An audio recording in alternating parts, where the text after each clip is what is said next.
this is an outrageous waste of resources. This is so much money. And for what? Do you know what they're protecting everyone from? This. This is what? It was four climate scientists who handcuffed themselves in protest. Like, what? I can understand if someone was like, well, this is a place of business. I'm afraid we can't have people locking people inside. It's dangerous. It doesn't matter if it's a climate protest. Okay, they've crossed the line into illegal protesting. This is no longer direct action. This is people breaking the law. Okay, fine. If that's the case, can 4 police officers handle the scientists? Do you, like, that's 1-to-1? I'm guessing the scientists will not put up much of a fight physically. I'm guessing this is kind of like, you know, peaceful resistance in that I've handcuffed myself to this, but I'm not going to like start swinging at you with a beaker or something like that. Sulfuric acid for all of you. Like, what do they think is going to happen?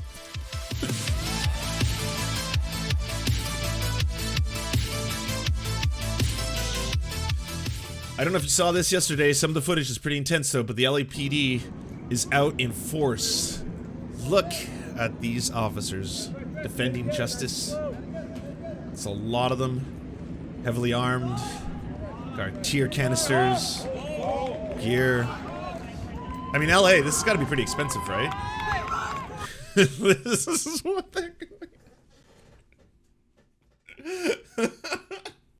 Take that, scientists, old scientists. Like, oh, it's like 2, 4, 6, 8, 10, 12, 14, 20. These is like, each one of these people is being paid what, $20, $30 an hour to be there?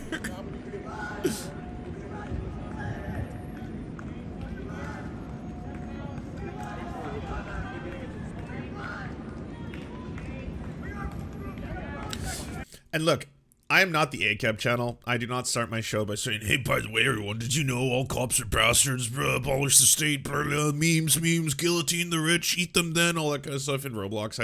That's not my channel. You know, you don't come here for, but I'm sure everyone, I'm assuming, can look at this and be like, this is an outrageous waste of resources. This is so much money. And for what? Do you know what they're protecting everyone from? This. This is what? It was 4 climate scientists who handcuffed themselves in protest. Like, what? I can't, come on. The visuals alone should have a lot of people being like, oh man, okay, alright, yeah, okay, we can talk about defunding the police. I mean, there's so many problems in our city. We have all this homelessness to deal with. We have all these other problems, addiction, stuff like that. And I've said, hey, here's another true fact. They've looked into the numbers. It costs you way more money in policing, in healthcare costs, in the fact that there's going to be like STDs and drug use and all this kind of stuff. If you don't house the homeless, it costs you between 2 to 3 times more to do these homeless camp crackdowns, destroy their possessions, people living under bridges, people like all that. It's more expensive to be cruel. And yet they have the resources to go after the scientists.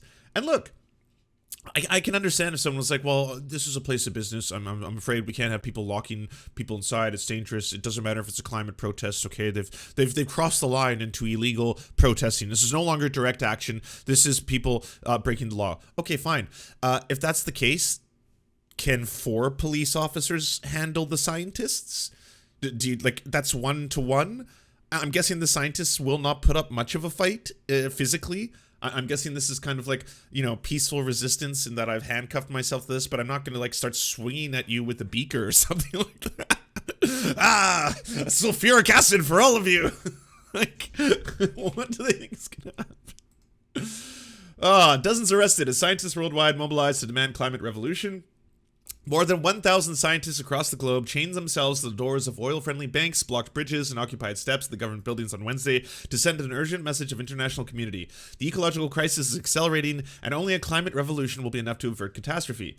When organizers described as the world's largest ever scientist-led civil disobedience campaign kicked off days after the IPCC report detailing the grim state of the efforts to limit global warming to 1.5 degrees by the century's end, the target was set by the Paris Accords. As one of the report's authors put it in a press call earlier this week, unless there are immediate and deep emission reductions across all sectors, 1.5 is beyond reach. Warning that the IPCC report's language was watered down at the behest of the governments unwilling to rapidly phase out fossil fuels, scientists and their allies took to the message to further during the direct action on Wednesday, operating under the slogan, 1.5 is dead, climate revolution now. I am doing this because I feel desperate, said U.S. climate scientist Peter Kalmus, along with several others who locked himself to the door of the JP Morgan Chase building in LA. A recent report found that the financial giant is the biggest private funder of oil and gas initiatives in the world.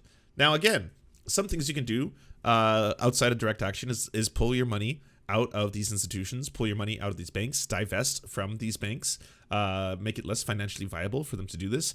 And secondly, start talking about how you could reallocate the resources of your city towards some things. Take some money from, I don't know, let's say the police budget, because it seems incredibly bloated and wasteful. So take some money out of the police budget and put that towards green initiatives, green programs, job creating programs, guaranteed job programs, that kind of stuff. The stuff that capitalists like to talk about, all that great stuff. So there's that. There's that to speak about as well. It was happening all over the US, all around the world, by the way.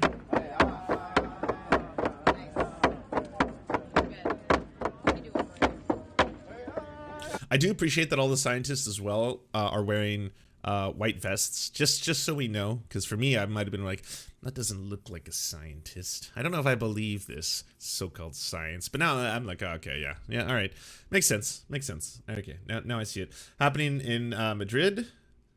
Solidarity with all these scientists. Germany, happening over there. Well done. Do you enjoy the Serfs but prefer not to have to use your eyeballs? Many are saying this. Well, we've got the solution for you. It's the Serf Times in podcast form. Available on most major podcasting networks now. If you enjoy it, please consider leaving a good review and feedback because it really helps the show out, apparently, and it's free, just like the podcast. To our gods, Xander Corvus and Peyton L. Just, we are prepared to conduct many a human sacrifices in your honor. To our monarch, Tom Spiker, we are but your humble yet incompetent jesters, trying in vain to bring some levity into your life. To our Lord Trevor R., we give you thanks for this meager plot of land for us to toil away our pathetic existence.